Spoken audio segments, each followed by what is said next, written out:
You got into the safety business because you wanted to protect people, but somewhere along the way the job started controlling your time, your schedule, your priorities, even your income potential. What if the expertise you've built over the years in the field can give you something more? More freedom, more control, more ownership of your future. I'm Sheldon Primus, the author of 7 Steps to Starting a Profitable Safety Consulting Business and the host of the Safety Consultant Podcast, with more than 350 episodes helping safety professionals become consultants and grow their career. Consulting changed my life. In fact, I'm a full-time RVer, and one consulting contract paid for my home I live in today. Now, I help safety professionals build their own consulting practice through bi-weekly coaching calls, accountability, and personal guidance. But this program isn't for everyone. Start with the Consultant Readiness Audit at sheldon.coach. What if everything we thought we knew about safety was just interference? From the host of the Rated R Safety Show and the founder of Safety FM comes the complete signal transmission trilogy, now available in one powerful edition. Safety, in my opinion, the book that started the conversation. Safety Mutation, where the boundaries of culture, systems, and belief begin to break. And now, Safety Transmission, the final piece of the signal. For the first time, all 3 books are together in one volume. The Signal Transmission Trilogy, Complete Edition. This isn't just about compliance. It's about consciousness. It's about decoding the way we think, lead, and live, inside and outside the system. Whether you've been following the signal since the beginning or you're just now tuning in, this is the version to own. Search Signal Trilogy on Amazon or visit safetyfm.com to get your copy now.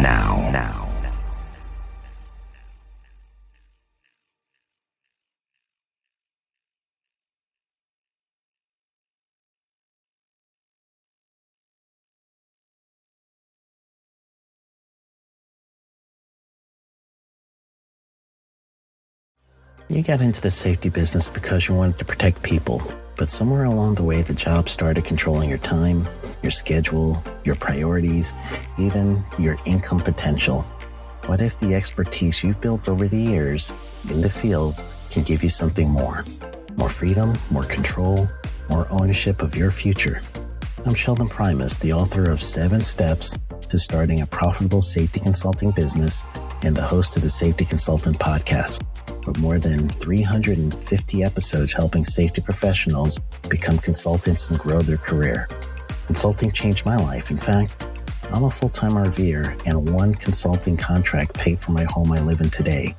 Now, I help safety professionals build their own consulting practice through bi-weekly coaching calls, accountability, and personal guidance. But this program isn't for everyone. Start with the Consultant Readiness Audit at sheldon.coach. What if everything we thought we knew about safety was just interference? From the host of the Rated R Safety Show and the founder of Safety FM comes the complete signal transmission trilogy, now available in one powerful edition. Safety, in my opinion, the book that started the conversation. Safety Mutation, where the boundaries of culture, systems, and belief begin to break. And now, Safety Transmission, the final piece of the signal. For the first time, all 3 books are together in one volume. The Signal Transmission Trilogy, Complete Edition. This isn't just about compliance. It's about consciousness. It's about decoding the way we think, lead, and live, inside and outside the system. Whether you've been following the signal since the beginning or you're just now tuning in, this is the version to own. Search Signal Trilogy on Amazon or visit safetyfm.com to get your copy now.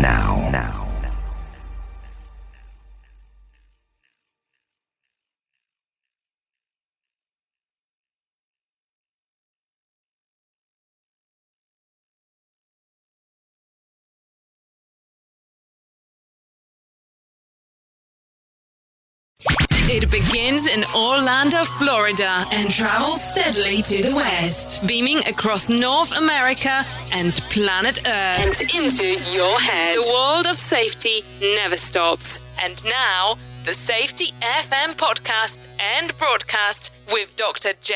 Allen. This episode of the broadcast and the podcast is brought to you by Arrow. The next generation error reduction and mitigation system. For more information, go to arrowhp.com. Well, hello and welcome to Safety FM. This is Jay Allen. I hope you're off to a fantastic week and things are going exactly the way that you're expecting so far. As for me, just still staying busy, being able to travel quite a bit, and being able to take the word of safety and being able to spread it to different organizations. Thank you for allowing me the opportunity to do so. Well, over the next few weeks, we're going to have some pretty interesting interviews come up. And let's start off with this interview that we have going on today. Today, I have the privilege of interviewing the host of the SafetyPro Podcast, Blaine J. Hoffmann. During our discussion, Blaine and I speak about his career, how he came up with the idea of the podcast, and where he sees the future of his podcast and his career going. As some of you are already aware, after this interview, Blaine and I had a discussion about him joining our Safety FM network. So as of last week, the SafetyPro Podcast, or show, however you want to look at it, is available on safetyfm.com as a streaming service. And keep in mind that our streaming service is a free service, so I don't want there to ever be that annotation there that it sounds like we're charging for the service. No, it is a free service that's available to you. It is a streaming radio station that has different podcasts and shows available on there. So listen to how it all started before Blaine and I got to the point where he was offered to come on to Safety FM, of course, the streaming platform. I do want to reference before we go into the interview that we did record this interview in long form, so it is a little bit longer than most of our other interviews. Enjoy the interview here today on Safety FM, the flagship show. Enjoy the best safety shows on the planet on safetyfm.com. Well, Blaine, I appreciate this because I know that we've been going back. Well, I've been going forward quite a bit, and then we kind of went back and forth, and then you kind of vanished. But that's all happens. I understand. Yeah, work and some other projects taking priority. But it's hard to, the perils of interviewing, right? Right. I mean, and that's the thing that I find interesting is because you've been doing your show for a little over 5 years now, right? Right. That's correct. But you do very few and far between interviews on the show itself. Is there a reason behind that? Yeah, you're looking at it, right? So I batch record, and what I'll do is, we can get into this topic on the podcast, once we are always recording, so I normally don't do any kind of formal introduction. I'll do that at post, so you don't have to worry about that particular portion, because I think it kind of makes it weird if we go through like a whole conversation, and then I come back and go, well, how are you doing? Right. Okay, yeah, so normally I batch record my podcast, so for the most part, that simply means, for those that don't know what it is, I'll sit down and I'll have mapped out several topics and I'll record them all at once and I'll go through that whole process. It's really hard to schedule interviews with folks like for a Sunday morning, 7 a.m. East Coast time. If I want to, have the house quiet, I have a home studio in the house, my home office. I've got all the sound treatments on the wall and the microphones and the setup in my office, and I'll record. And it makes it impossible to interview. The other piece to that is, every podcast is slightly different, but there were plenty of formats out there in safety that are interview based. And, I didn't want to compete with that. They're great podcasts. I listen to many of them myself, and I wanted to do something a little different. So for mine, I want to talk to safety pros, and I wanted to take things down to a very tactical level. Like, this is what the HAZCOM standard says, and here's how you can actually implement those pieces of that standard. And here's some tips, here's some downloads. When you hire somebody with a safety mindset, what do we mean by, you want to look for a safety mindset? Here's what we mean. These are interview questions you can ask, and here's why you would ask these. This is what you're getting at. So I tried to take a concept or idea, and then I put it into actionable terms, things that they could just hit pause and actually go try or go do or go look at.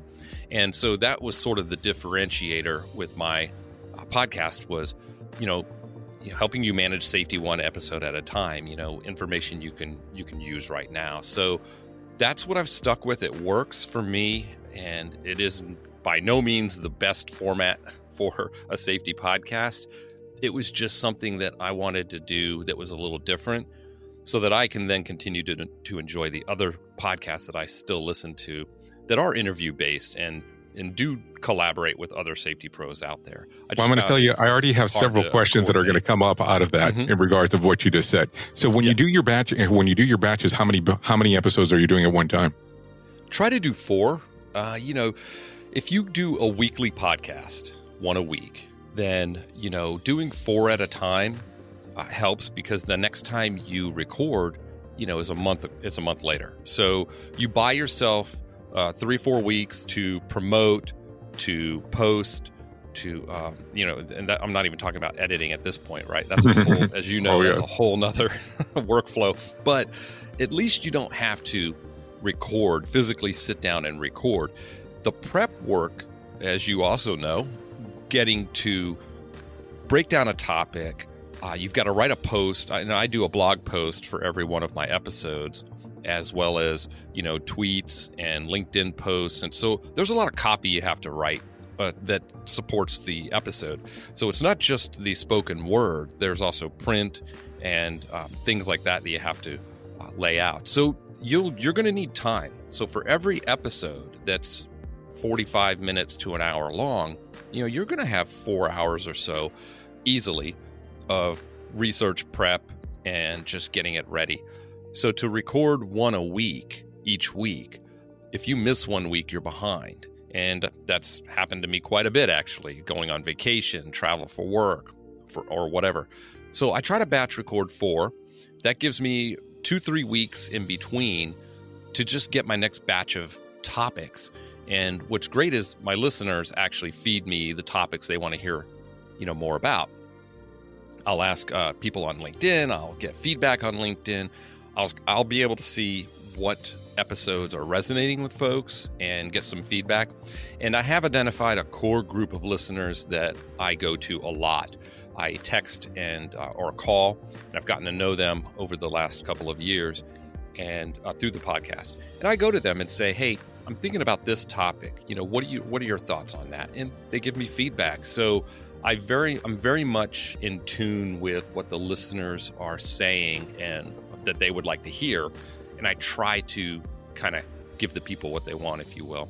So it has taken on a life of its own, where at first it was just me talking about your basic OSHA topics, workplace safety topics. And now it's, I'm getting into management systems, breaking down ISO 45001 and in very, actionable terms, not just high level overview of what a safety management system is. So that's all coming from the listeners. So you're telling me it's not just turning on a microphone and just going from there? People ask me, tell me all the time that that's the simplicity behind a podcast. You can't tell me that this is totally different.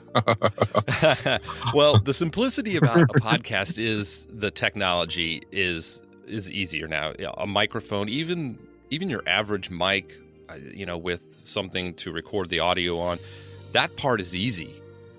But as you know, if you want to build an audience, you want to actually have regular listeners that just, not just listen to the podcast, but they're subscribers, they interact with you.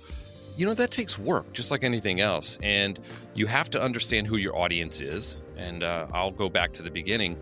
That's where I differentiated my podcast was, I defined who my listener is. My listener is the safety professional, sort of mid-career, early career, and they're looking for more information on how to do this, that, or the other, or resources to, create this program or that program. And I break those topics down, give them some tips from my background and experience or other colleagues I've talked to. And sometimes there's a download, a template, or some resource that I offer in the show notes as well. So that's my audience. So you have to know your audience very well, and you have to know exactly what it is that they like, what they're thinking and feeling. And the only way to do that is to constantly be in contact with them, communicating with them, networking with them. I use LinkedIn a lot for that. But you have to. I've noticed that. Yeah, definitely. LinkedIn is really big right now. Organic reach on LinkedIn is it's what Facebook was 4 or 5 years ago when everybody was, making hay on Facebook. But yeah, you have to do the hard work of getting to know the types of people you're speaking to, and you can't speak to everybody. And that's the problem. If your message is important to everybody, it's not important to any one person, really. So you have to know your audience, you have to niche down, and you have to stick with it consistently over a long period of time. Podcasting is a marathon. It's the long game. So from 2014 to now, I've been tweaking, refining, and learning. But all the while, it's been the SafetyPro Podcast for safety professionals wanting to know, more about how to manage safety day to day, and breaking down those topics. And so that's what it's been up to this point. And it is hard work, and it's a labor of love. I don't have anything to sell. That's the other weird thing is, I tried monetizing. I had some sponsors, and the good sponsors, and it just didn't feel right to me. So, the thing now is just finding somebody who believes in the medium, believes in the message, and is willing to support the podcast, kind of like a soft sponsor, if you will. And that's what we've done for the last 7 months or so. So let me ask a question. When you decide to go ahead and start your podcast, what does the landscape look like at the time? What are you looking at? I won't say your competition, but who else is out there at the time that's putting out podcasts in the safety realm? Because I'm sure it looked much different then than what it looks like now. Oh, night and day. Yeah. So back then there were a few that they would post or publish little 2-minute sort of, and that's where I got the copy that I use today of, no guru speak and no sage talk, just real actionable. I love that line, by the way. Yeah. And again, I love the guru. When I say gurus, there's two types. There's the gurus that, the caricature, they call themselves gurus. They call themselves thought leaders, and that which is weird to me. I think that's something that others would bestow upon you. You just keep doing what you're doing, and others will come to know you as such. You don't have to tell people that's what you are. If you have to tell them, then you're probably not. That's one of those things. There's that guru, but then there are industry leaders. There are the thought leaders in our industry, and we all know who they are, whether it's Reason, Conklin, or others, that they influence and shape and help shape and contribute to our profession, the safety profession. So I was hearing a few of the first type of guru that... Oh, I so want you to say the name. You know that I do, but you're not going to because you're way too nice. No, I can. I know exactly who you're talking about, but I won't say it because I'll be nice to you on this one. Yeah, and they, they would post or publish little episodes that were 2 minutes. And I'm thinking, wait a minute, what could you possibly bestow upon me in 2 minutes that would significantly change the way I look at my profession or the way I go about performing my job as a safety professional? What could you possibly impart upon me? What wisdom do you have? And I'll listen, and it's things like obvious stuff, like Captain Obvious, right? It's, if you want to impact people's lives, you have to build trust. Think about that when you approach people with safety. And it's like, what? That's it? That's what you got for me? So I thought there's got to be a better way to do this. I would almost assume that this particular podcaster has over 500 episodes at the moment, but I'm not going to name anyone. Well, you know what? If I took all of my episodes, which, I'm humble in this, there aren't that many, but if I broke them up into 2-minute episodes, I'd be into thousands. But yeah, so Yeah, look, and I'm not dogging on anybody. It's just, for me, when I was looking for information, I was looking for, resources. That's what I found. So I thought, okay, there might be a market for this. And that's how I started. I did take a look at what was out there. And, you definitely want to see some evidence of others doing this, right? Because that's called market validation. It's okay to have competition. You actually want competition. A certain amount of healthy competition is needed in any market. Imagine if I were the only one, the first and only one to ever launch a safety podcast. Why? How come nobody's come before me? That would be weird for me. I would probably say, yeah, I'm going to wait. Let somebody else go first. But you definitely want market validation, and I did seek that out. But I didn't like what I was finding. Now, today, fast forward, there are some fantastic safety podcasts that are out there. One of the newer members to the in the field, Amplify Your Process Safety, with the Amplify Process Safety folks, fantastic. And that's same thing. They found a niche, and it is all process safety. That's their whole thing.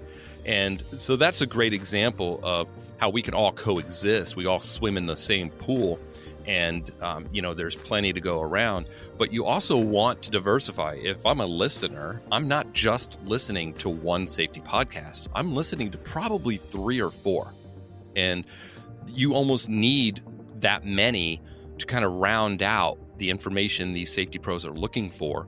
Second and third opinions, different ways of approaching a problem or an issue in safety.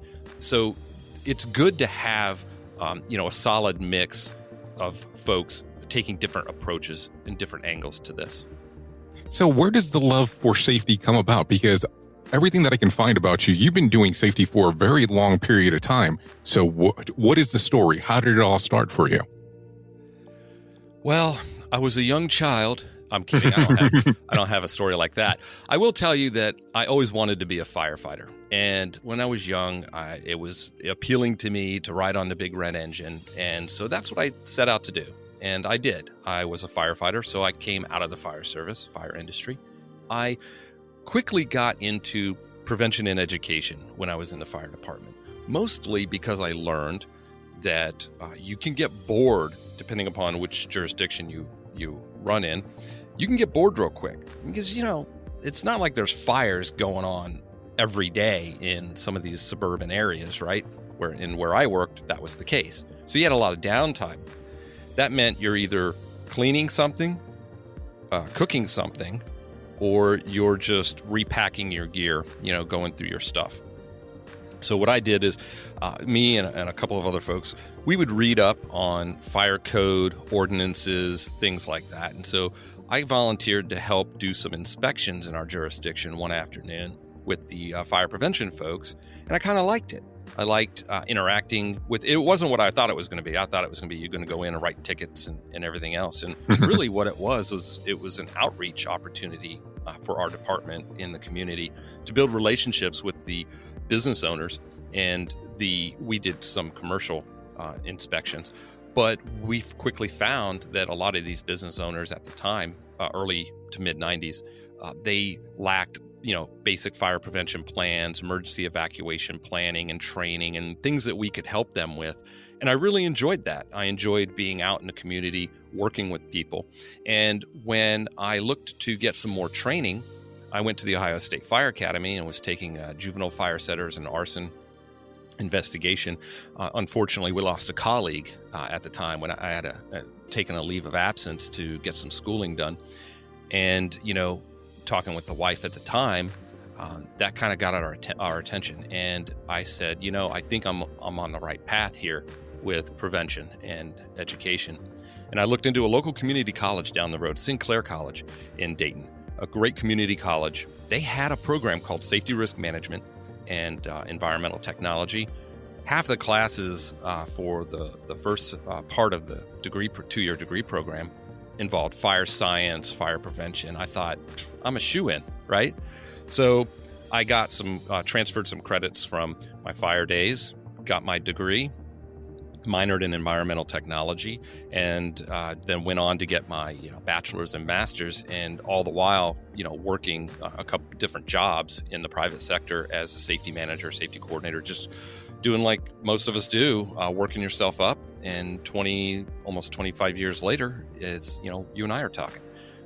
And in that process, I also started my own consulting business, and I did that for about 10 years. And I wanted to get back to working for a manufacturing company, organization with multiple sites and hands-on, managing safety programs. And I'm glad I had that, almost decade of out there with multiple, whether it was DOD, private employers, even some farms, a mining site, doing that work for them, and that experience helping them partner with OSHA or implement ANSI C10, things like that. I'm glad I did that. I would recommend, anybody that can do a stint in consulting. You learn a lot about, one, customer success, customer service, honoring your obligations, being able to scope projects and manage those and manage multiple projects. There's a lot to learn in the consulting business, and I would encourage anybody to try it at least. That brought me back to the private sector where I am today, and I'm glad for it. And then I get to do the podcast. That was my passion. I said, how can I continue to communicate with people and talk with people and share our collective knowledge and what we learn from each other? And podcasting at the time was, taking root in 2014. And I said, this is something I can do to scratch that itch while I go back into the private sector. And that's why I started the podcast, just literally to help people. And I said it before, I have nothing to sell on the podcast, which is kind of unique in that regard as well when you look at some other podcasts.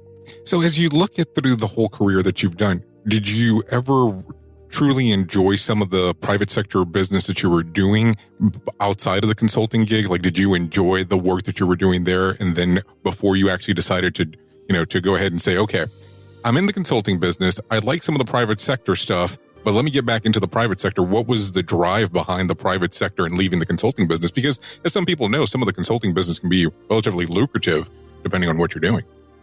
Yeah, it was extremely lucrative. I can't complain about that part.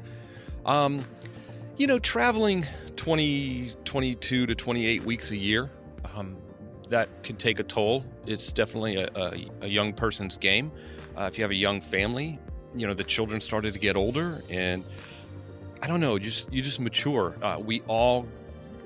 If I were in the same place professionally that I was 25 years ago, that I would probably be doing something wrong. I think we're supposed to learn, grow, change, and mature.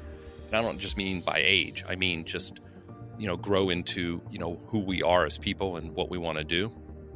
So that played a role.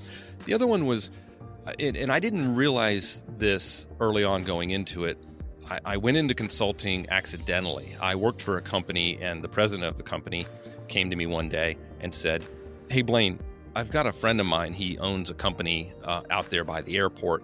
It was a machine shop. He just had somebody cut part of his finger off, and OSHA's out there. Could you go and maybe help him out?" I said, "What are you kidding me?"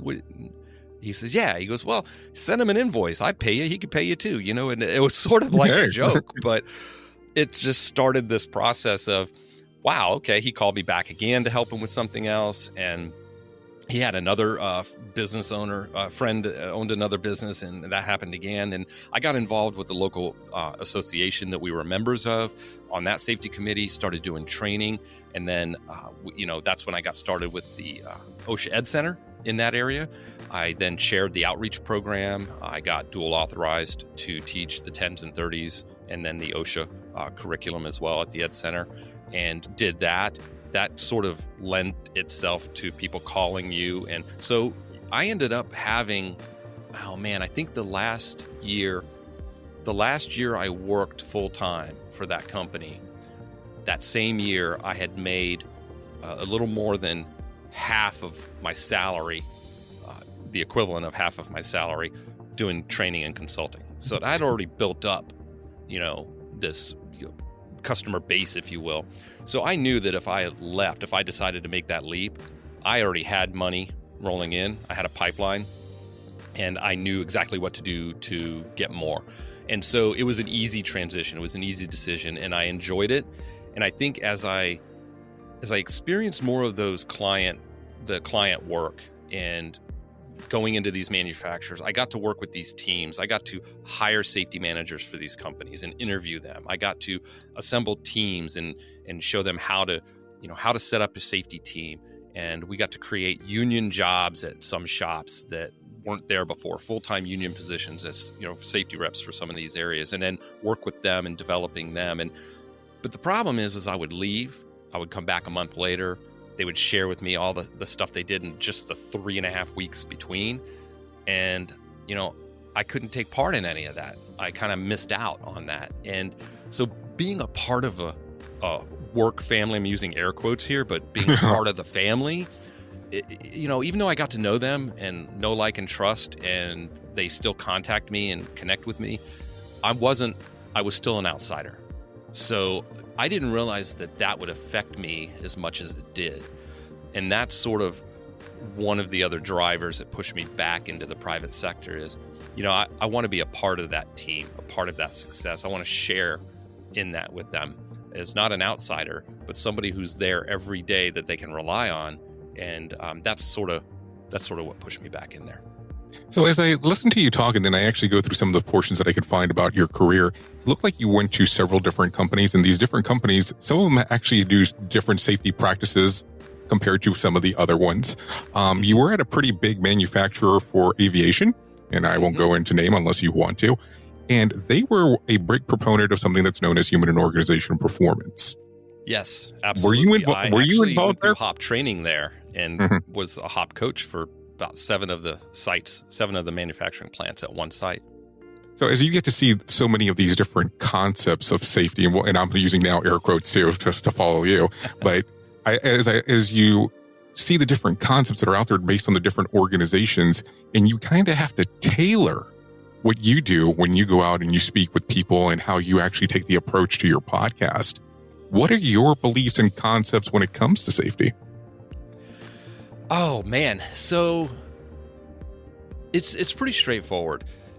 Safety, maybe I get this from the fire service. I remember a captain telling me once, he had a lot of little one-liners. You talk about one-liners, I should do a podcast just his one-liners, but he had a few gems. One of them was, he told me, an accident doesn't care how long you've been on the job, doesn't care who you are, it doesn't care if you're a good person, doesn't care if you're a man or a woman, doesn't care if you're young or old. An accident does not care who you are. All an accident needs to happen is on some level for it to be allowed, to be permitted. And I said, well, what do you mean by that? And he said, well, let me break it down.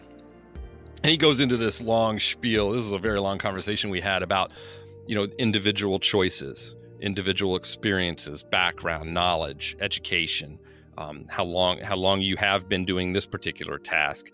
That accident doesn't care if it's your first day or if it's your 31st day or 30th year. Then he talks about, well, what about the organization? How prepared is the organization for the work that they're asking you to do, the industry that they're in? He would bring up roofers a lot and say, you would think a roofing contractor who specializes in just roofs would know about fall protection, but you would be shocked to find this at the time, mid-90s. You'd be shocked to find a lot of roofing companies. You look and they couldn't tell you the first thing about fall protection. And their job every day is to get up in the air, and so you would think they would know. So he kind of broke down this whole, all the way from the individual to the organization and everything in between that could go wrong. And he liked to couch it in this phrase of, if it's permitted. Now, he doesn't mean willful or willingly, but, even, unknowingly sometimes. So that kind of set my mind, that created a mindset for me early on. He influenced, my approach to this as, we've got to be a little more holistic about how we look at incidents, accidents. When we look at mishaps, we look at root causes and then contributing factors to those root causes. And how deep can we get? It's almost like a challenge. How deep can we really go to find how far back we could have intervened to prevent this? And at what point does it make the most sense to intervene and to prevent this?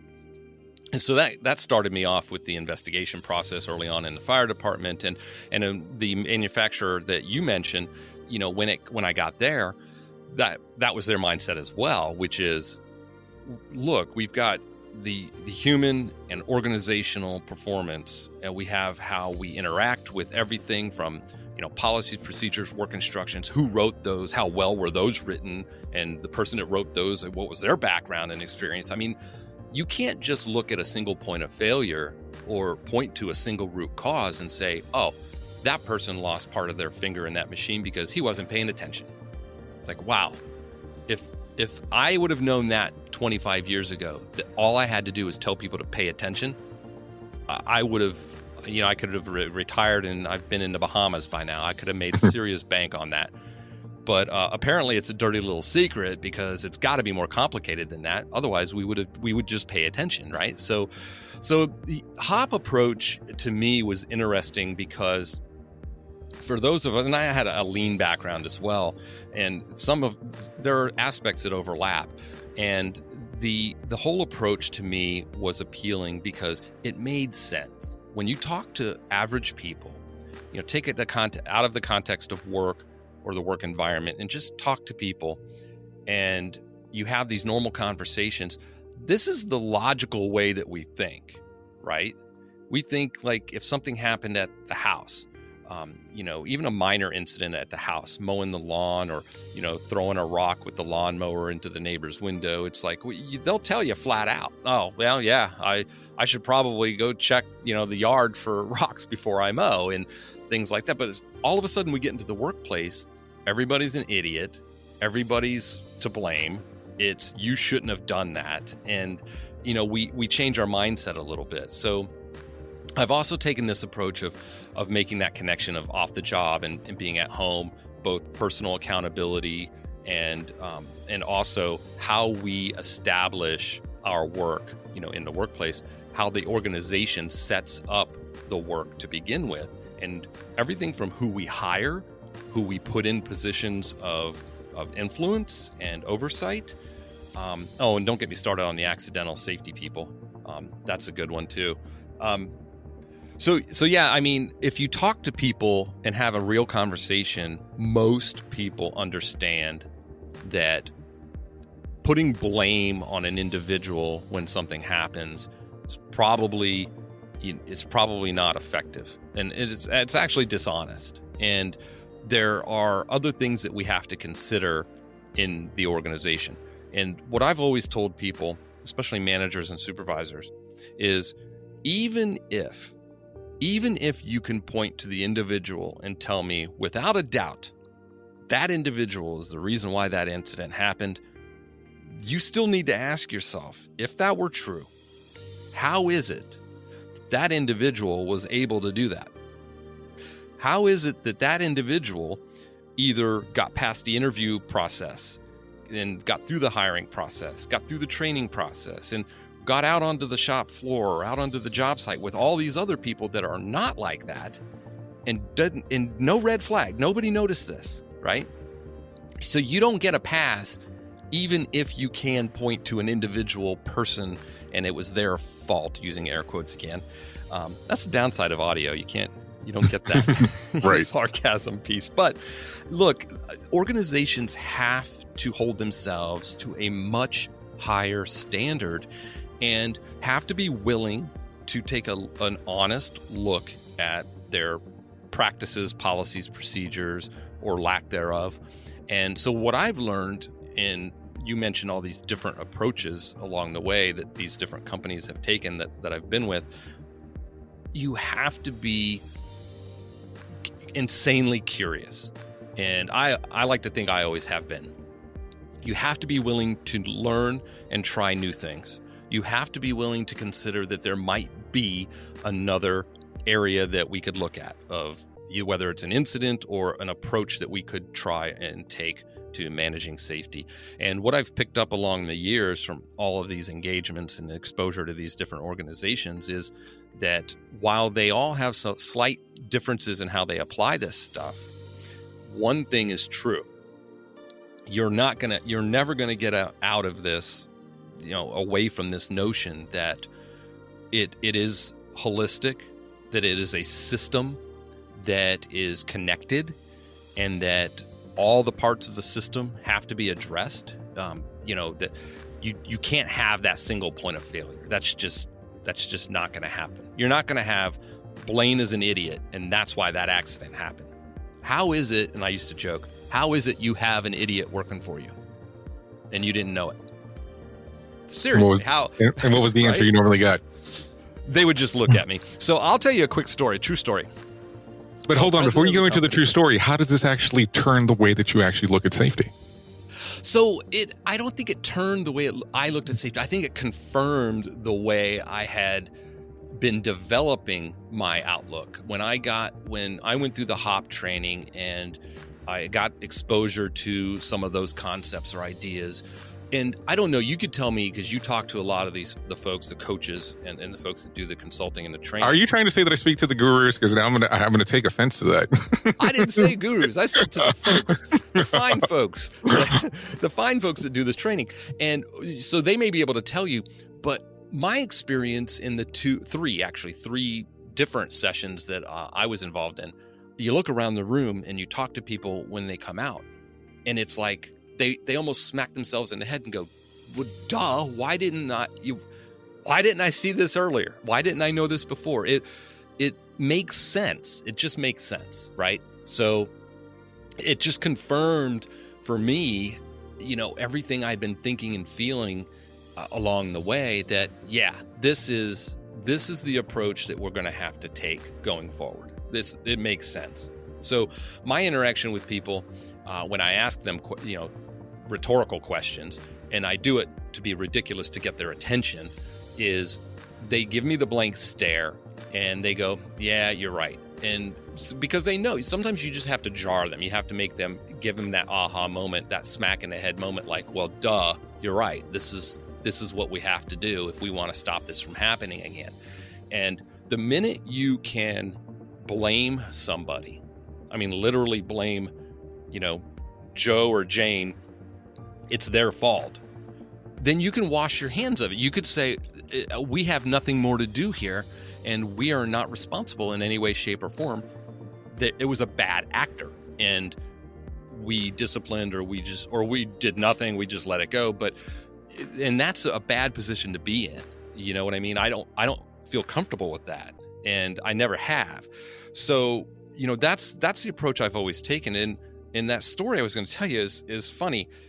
This was an individual that I was hired to do inspections and of their work, and I would do a write-up and give some written recommendations. And there was one supervisor out of all the supervisors that would never follow the rules and use the protective equipment that was needed.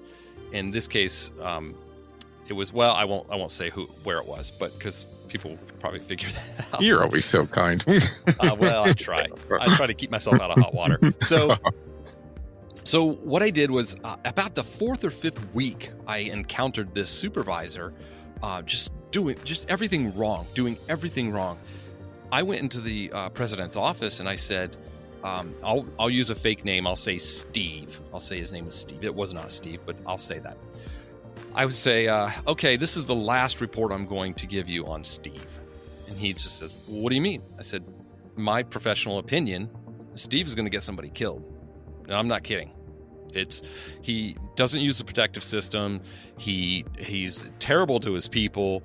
Nobody's following any of the rules. The other supervisors are. So we know they're able to. But this one it will not do. He flat out refuses. He has the worst attitude of all of them. You hired me to protect you from risk and liability. At this point in time, if he's continuing to work for you, the best way for me to protect you is to not have a stack of evidence on your desk telling you that this guy is going to kill somebody. And he just looked at me. And he said, well, what do you expect me to do?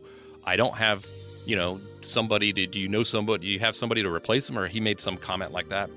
Mm-hmm. And I said, that's your job. That's your job, is to develop your people. You're supposed to be, constantly developing your leaders. I said, you permit this individual to exist in your organization. You're allowing it. And I said, everybody knows it. And so I said, let me ask you this. What would happen if Steve got the flu tomorrow and he's out for 3 weeks? What would you do? Well, yeah, I guess we would make do or get. I go, well, he just got the flu. And I'm telling you the truth, hand to God, that individual was terminated the next day. And that wasn't my goal, but I had to get his attention somehow. And I had foremen coming up to me for weeks after. They could not believe that happened. They were so happy that person was, he was just a bad seed. It was a toxic environment at their level of the organization because of this individual. They got performance bonuses, and this person was always ahead, getting the most bonuses and the most work done, but he cut every corner to do it, and the other ones didn't. So you don't realize that it's not just the direct risk that you're assuming, you're also what you're doing to your culture by permitting somebody like that to exist in your company and operate that way in your company, but others are holding themselves to a higher standard, doing the right thing, if you will. There's also some indirect risk where you're going to drive the good people away, and you're going to, after a while, you're just going to end up with all of those folks like Steve, and you're going to be in real trouble. So the individual bad actor it's still incumbent upon the organization, the leaders in the organization, to intervene and do something about that. You can't just say, oh, that's just Steve, it's his fault. That's not good enough. It's never been good enough for me. Well, the way you have to look at it is if you have people that are intentionally violating things that are in place, well, they're not going to be a good fit for the organization. The other side there is that leadership has to have an active involvement on what's going on.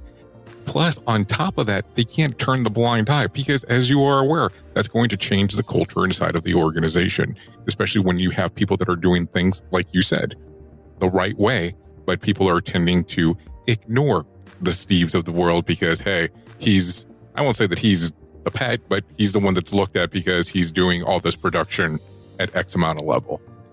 Yeah, and that was my first clue into, wow, if you want to be the best at quality, at productivity, at cost and delivery, and be a market leader, you have to be good at all of them.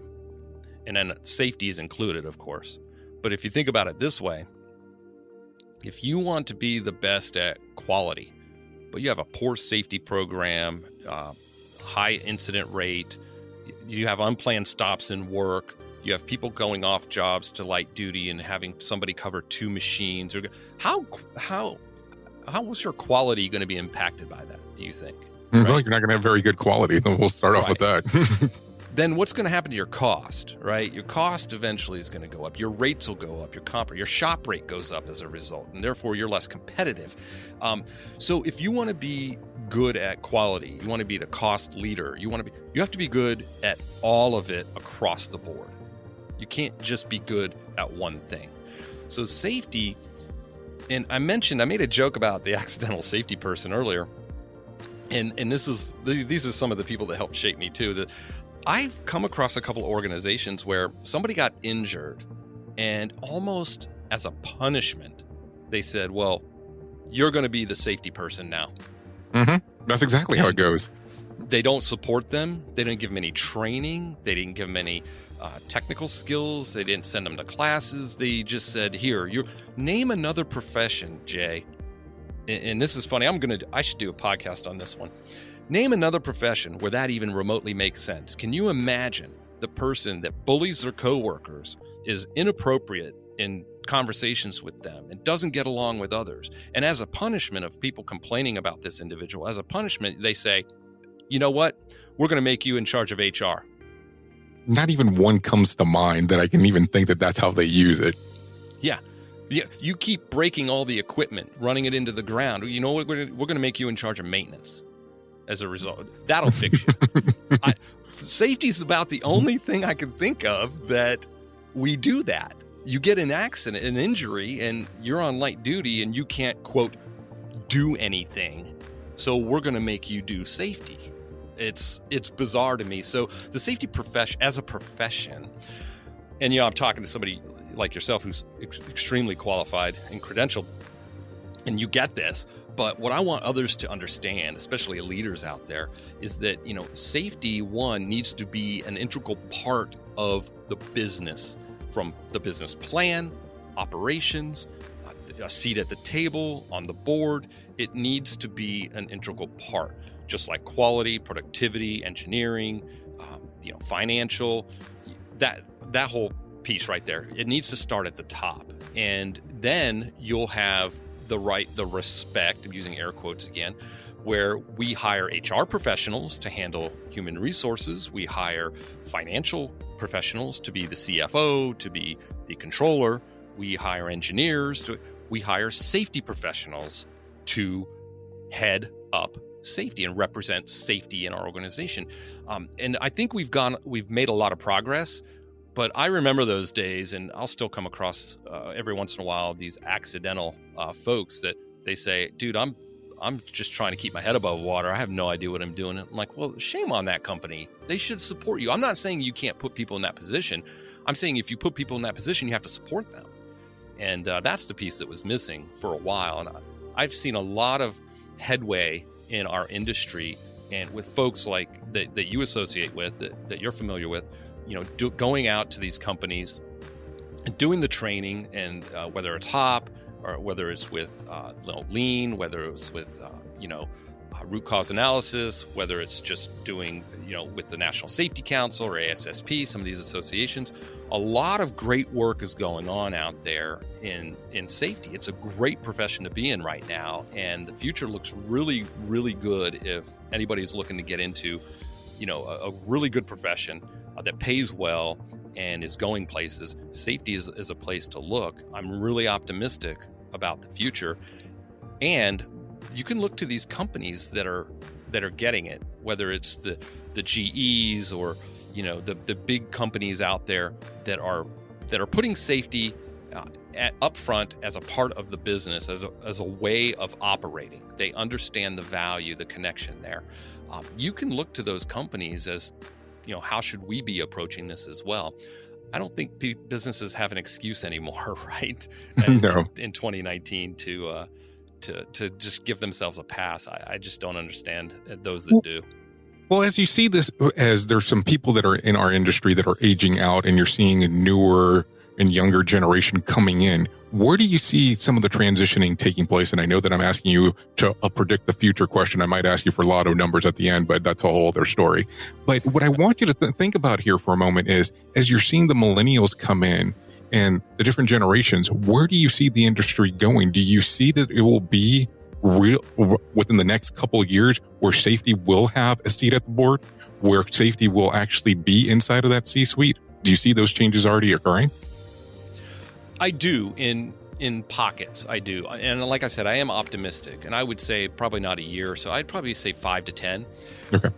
Look, millennials, you could find all sorts of articles on the worldwide interwebs on, millennials this and millennials that. And my experience with millennials to date has been, by and large, highly motivated, incredibly intelligent, tech savvy. They do not tolerate mediocrity. Okay, they expect results, maybe to a fault, but that's okay, because for the most part, that's what drives them to do better. And I see the energy that millennials bring to the workforce. I see the intelligence. I see bringing technology. As you know, I'm big into technology. I enjoy that side of things too, but I'm very optimistic. I'd say in the next 5 to 10 years, it's going to be a completely different landscape. On the flip side to that, I do see a trend. I call it a trend. This is just my personal opinion. I have no empirical data to support this. It's just my take. I do see a trend on, hating on things that that were invented or thought up or created before me, type of thing, that approach, like, oh, how can that be valid now? Because, it was created before my time. So everything new isn't always better is what I would caution some of these folks coming into the profession. Be careful coming in and just, throwing over tables and tipping over chairs and upending, this institution that we have. We do need to innovate. We need to innovate quickly. We need to be agile, but there's a way to do it. So the issues I've come across that I've seen have been more on the not the IQ side, but the EQ side, if that makes sense. The sort of being self-aware, being able to work well with others. Some of the flip side to being ambitious and being very smart and energetic and not tolerating mediocrity. So the flip side to that is, you can come in too fast, too hard and fast, right? And it's almost like shock and awe. We have to develop this next generation beyond just technical safety knowledge. We have to generate, I don't want to say soft skills, but I think you know where I'm going with this. We have to generate some of those leadership qualities and abilities. And I don't know if it's online schooling. I don't know if it's some of these certifications. I would ask you, actually, what your take is on that. I don't know if it's too easy to get some of these certifications. Oh, it's way too easy. I can become certified and expert. I'll say it. I have no problem saying it. You can become an expert within a 4-day certification course, and I just don't believe that I'm an expert walking in and being able to pull that off and say I know about X within 4 days. So I'm the bad guy. It's okay. I'm in good company here then. Good. So I think that's probably the risk we have, is that if we go in and say, I'm a 20-something, and I go into this organization and go, that you shouldn't be doing that A3 form. You should be doing this and get to the root cause. They're going to look at you and say, we get to that same place using these tools. You just call it something different and refer to it in a different term, but we're getting there the same way, right? You risk sort of getting egg on your face, if you will. I would just caution people, just listen, learn, be curious, and be willing to try different things, and just broaden your horizons a little bit. I think that would be my caution. But you're right. I think that the downside is that you can come in at 24 now and be a CSP and expect to and have had one job for 2 years, 3 years, or I don't look. It's not a criticism. It's just I would be careful if I were talking to that group of the next generation. I don't want to say there's a certain amount of cutting your teeth that has to take place, but you have to learn. You have to learn how businesses operate, how business works. There's psychology behind a lot of this stuff. Take as many courses as you can, talk to as many other professionals as you can, talk to folks that have been doing it for 15, 20, 30 years at different levels of their career. Just never stop learning. Never. Don't come in at 23 and think 24 and think you've got it figured out. Well, I think that's a whole other conversation, but right. But here's my question for you. As you're seeing these changes, and you made reference of talk to the people that have years of experience, do you see that some of the younger generation, and I'm not picking on millennials, and I'm not picking on different generations, I'm just trying to see your perspective. Do you think that they look at that as a bad thing, that you have so much experience and they're bringing this new wave or new form into the organization? Yeah, I think maybe it's my age. I'm a little sensitive to it. I don't pick up on it too much. But I don't think you're much older than me, so I'll say that you're relatively young. I don't know. I don't know. Every once in a while you'll get a whiff of it, Jay. Right? You'll hear somebody use the buzzword, they're old school, right? And they'll say it like it's a bad thing. And I'm like, well, okay, what do you mean by that? You can't just throw a label out there. You qualify that somehow. And they say, well, old school, he's not young. He doesn't do the new things. I'm like, well, what do you mean the new things? Maybe his way of doing it or her way of doing it gets the same results and builds the same relationships and wins the same hearts and minds. It's just a different approach. It's just a different tactic. And it's their style. So I would just caution people on that one. But I think you're right. I think what I hear the most is that the folks that I talk to, so my podcast listeners, my audience, they're definitely not in that category because they're listening to podcasts for the purpose of learning and growing. And so they're purposefully seeking out other concepts and ideas and viewpoints, and that's incredible. So I feel completely fortunate that I've been able to develop relationships with a large group of these listeners. Most of them are young, and they're not. That's why I say I'm very optimistic. When I go out into the field, out into the workforce, and I come across some of these other folks we're talking about, that's where I kind of have pause, is that we still have those, and I think you always will. I think you'll always have that. And I think my generation, and like I said, I came out of the, I graduated high school in '89, if that helps you. And for my generation, I think what we need to realize is if we are bashing on millennials, we need to stop. We need to set an example, but we have to realize they are going to carry the torch for us. We're going to hand that off at some point. So it is our job to not brainwash them, not make them into mini me's and turn them into us, but it's our job to recognize the generation they grew up in, the backgrounds that and experiences that they bring, and look at where we were when we started out. I don't even want to think about that first safety job I had coming into the private sector. It was a nightmare, right? I don't know that guy. I don't know who that guy is anymore.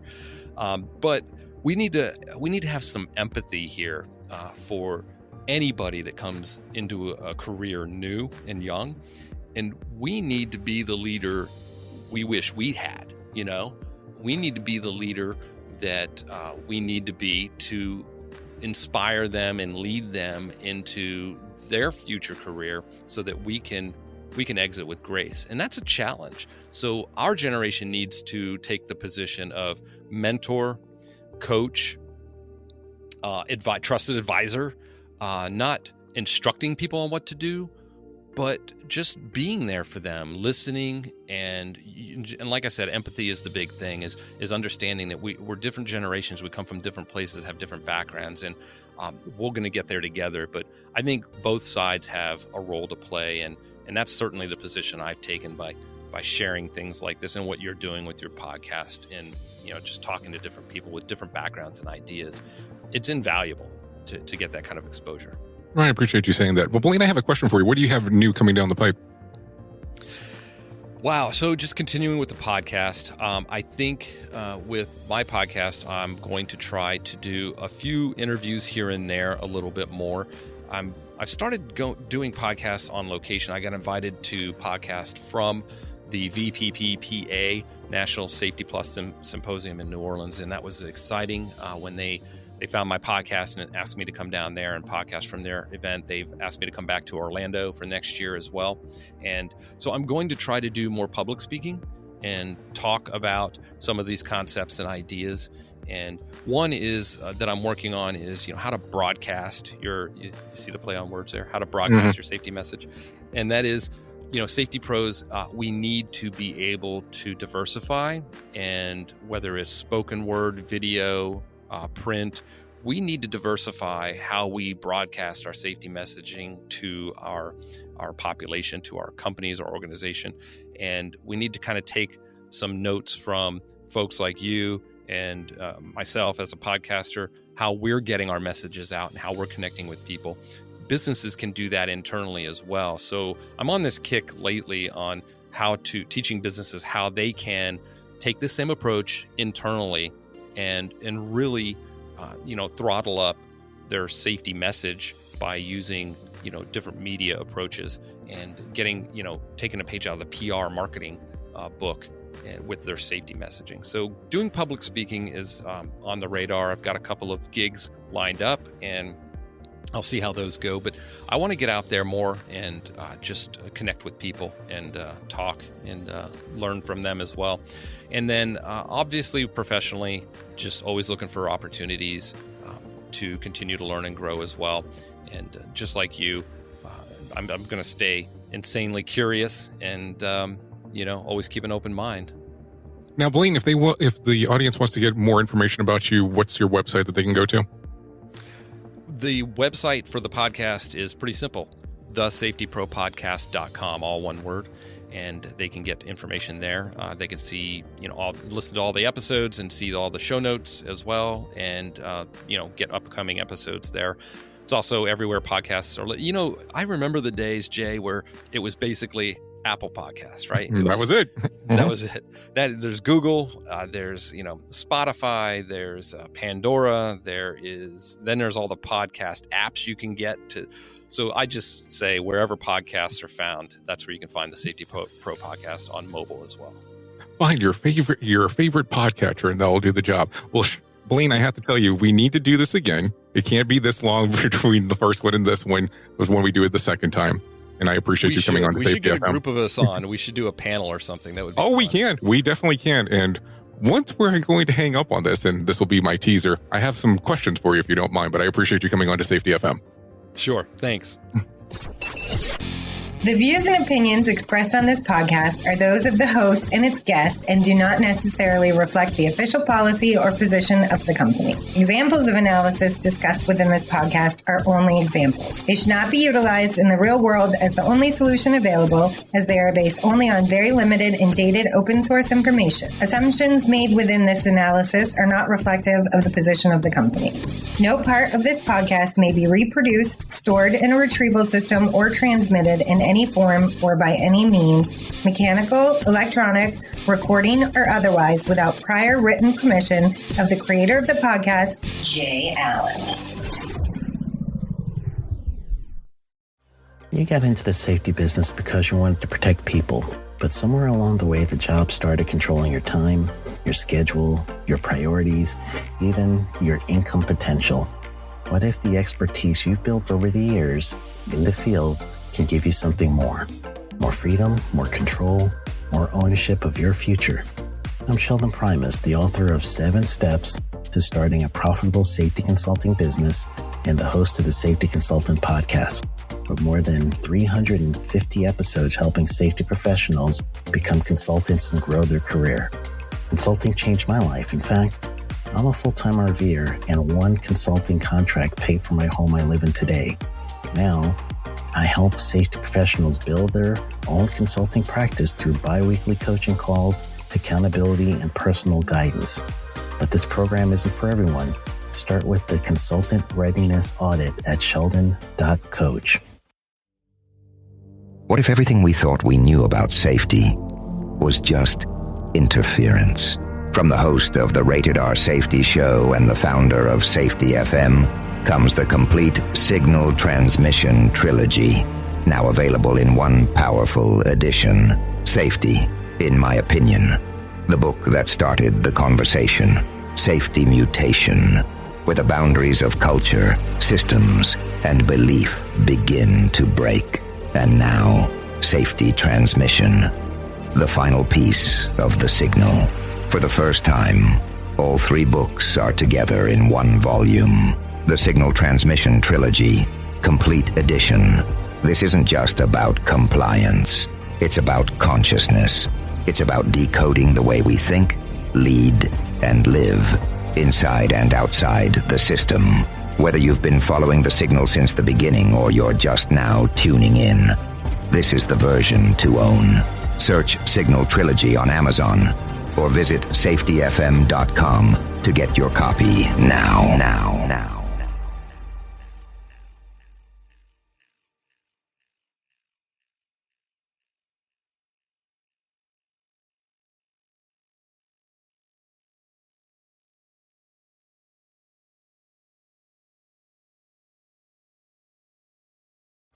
You got into the safety business because you wanted to protect people, but somewhere along the way, the job started controlling your time, your schedule, your priorities, even your income potential.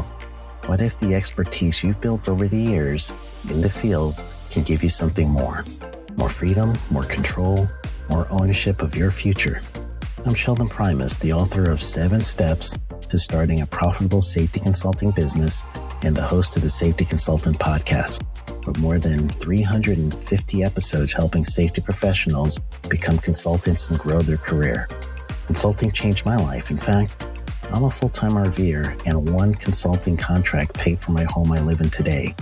Now, I help safety professionals build their own consulting practice through bi-weekly coaching calls, accountability, and personal guidance. But this program isn't for everyone. Start with the Consultant Readiness Audit at sheldon.coach. What if everything we thought we knew about safety was just interference? From the host of the Rated R Safety Show and the founder of Safety FM comes the complete Signal Transmission Trilogy, now available in one powerful edition.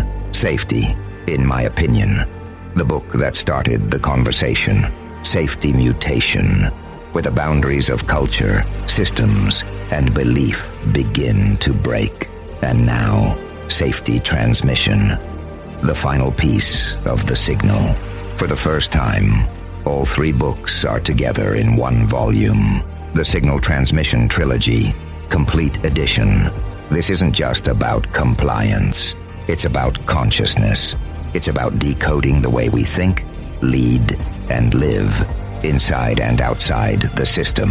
Whether you've been following the signal since the beginning or you're just now tuning in, this is the version to own. Search Signal Trilogy on Amazon or visit safetyfm.com to get your copy now.